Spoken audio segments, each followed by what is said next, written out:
Oknum polisi di Bengkulu edarkan uang palsu ditangkap. Warga amankan upal senilai 1,4 juta rupiah. Oknum polisi di Bengkulu diduga kuat edarkan uang palsu dengan modus beli rokok di beberapa warung di Bengkulu Tengah. Selain modus beli rokok di beberapa warung, warga juga berhasil mengamankan uang palsu senilai 1,4 juta rupiah dari dompet pelaku. Awalnya oknum polisi berpangkat bribtu ini tidak mengaku. Namun adanya bukti tersebut membuat warga menilai jika pelaku sengaja mengedarkan uang palsu ini. Warga yang sempat memanas akibat ulah oknum polisi ini akhirnya bisa ditenangkan dan dia dibiarkan pergi tetapi masih diikuti oleh warga.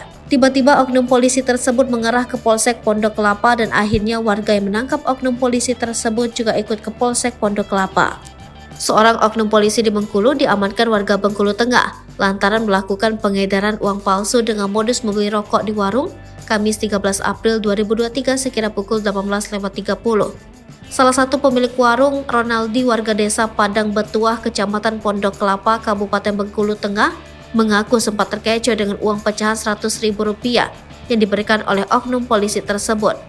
Oknum polisi yang berpangkat bribtu dan merupakan anggota Babin Kamtibmas Polresta Bengkulu berhasil diamankan warga saat membeli rokok dengan uang palsu di warung ketiga.